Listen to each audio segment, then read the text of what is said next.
Bonjour et bienvenue à tous à Ex-Conflicto at the Kitchen. Ex-Conflicto at the Kitchen, ce sont des capsules qui traitent de sujets qui concernent la gestion des conflits en 8 minutes maximum. Pas de grandes théories, mais des conseils que vous pourrez utiliser immédiatement sur le terrain.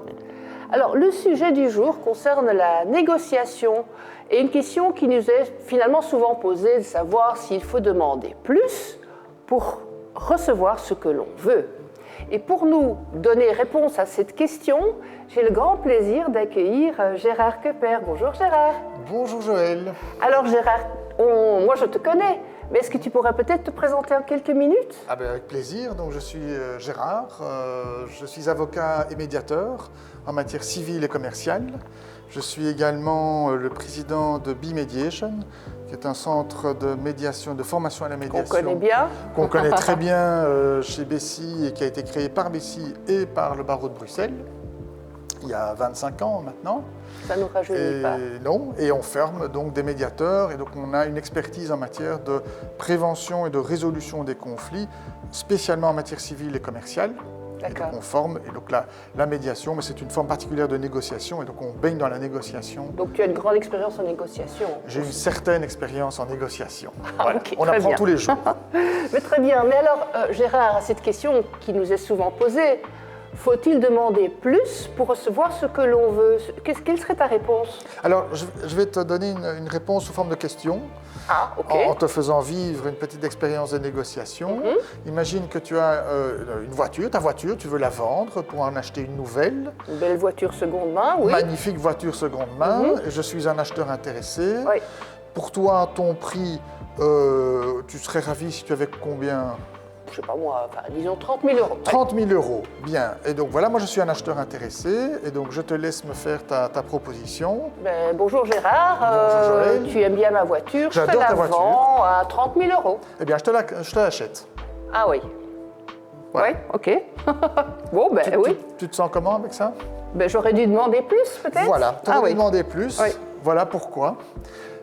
Pour une raison simplement de ressenti, un élément d'ordre psychologique, il est important pour le vendeur de demander un peu plus, tant que c'est cohérent avec l'objectif qui est poursuivi. En fait. Ça doit être réaliste, ça ne doit pas être absurde. Non.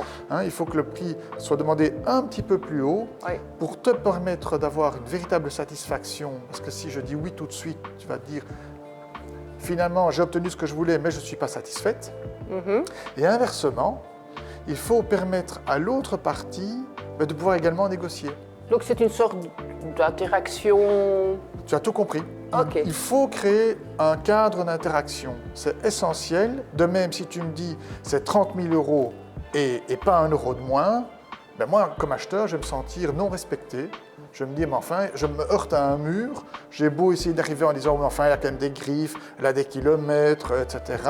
Tu vas me dire, désolé, c'est 30 000 points à la ligne. Et dans ce cas-là, moi, acheteur, je suis frustré. D'accord, ok. Donc, il faut créer ce qu'on appelle un cadre de négociation.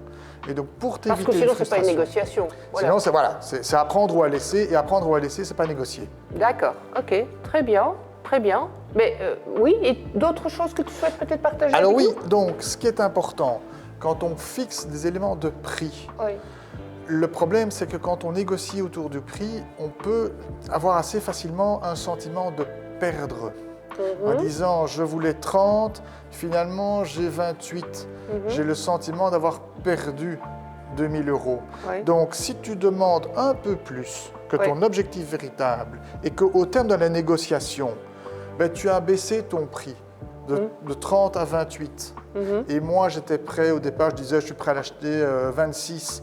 Et j'ai dit, ok, je dis 26, mais je sais que je vais devoir payer un peu plus. Donc, on aura dansé ensemble dans la négociation. D'accord. Eh bien, la négociation sera mutuellement satisfaisante. D'accord, ok. Si ce n'est pas le cas, si tu démarres avec ton prix définitif, si tu es obligé finalement, parce que tu dois vendre ta voiture, tu as ta nouvelle voiture qui t'attend, tu n'as pas de place dans ton garage et tu as besoin du prix de vente de ta voiture pour pouvoir payer la nouvelle voiture. Ça dépend un peu de l'urgence aussi dans laquelle on est. Est-ce qu'on a le temps de négocier ou est-ce qu'on est plutôt satisfait en disant oh, si j'ai ce prix-là, je suis content. Voilà. D'accord. Eh bien, si tu te sens un peu coincé, que tu dis, mais moi je voulais ça, je voulais 30 000, finalement je descends à 28 000, tu vas avoir un sentiment d'insatisfaction parce que naturellement, nous avons tous une aversion à la perte, une aversion au sentiment de perte. D'accord. Voilà. Okay. Et ça a été étudié en laboratoire, c'est vraiment une théorie qui est validée, qui a valu un prix Nobel d'économie à Daniel Kahneman. C'est un psychologue qui a eu un prix Nobel d'économie, c'est quand même pas fréquent, et qui a pu donc objectiver le comportement des négociateurs. Donc finalement, demander plus pour être heureux.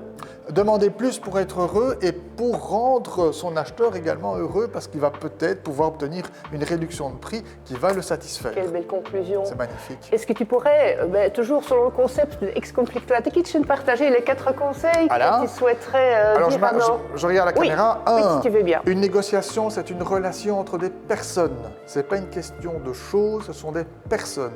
Donc c'est un caractère humain. 2, l'offre, la première offre doit toujours être réaliste. On ne peut pas arriver avec des prix absurdes. Il faut que ce soit réaliste pour permettre la négociation. 3, l'accord sera utile s'il est satisfaisant pour les 2 ou 3 parties, ça dépend du nombre de parties, mais il faut que ce soit satisfaisant. Et un dernier point, nous avons tous une aversion au sentiment de perte. Donc, chaque partie doit ressentir le plaisir d'un gain, d'un petit gain. Et c'est la raison pour laquelle il faut créer ce qu'on appelle une zone d'accord possible dans laquelle les parties vont pouvoir entrer en négociation. Et ben voilà, c'est sur ces beaux mots qu'on termine cette édition Ex Conflicto at the Kitchen. Vous avez encore des questions, n'hésitez pas à nous les poser par email à info@exconflicto.be ou allez voir notre site, il y a d'autres capsules qui sont bien présentes. Et j'espère vous revoir à très bientôt lors d'un prochain Ex Conflicto at the Kitchen. Merci.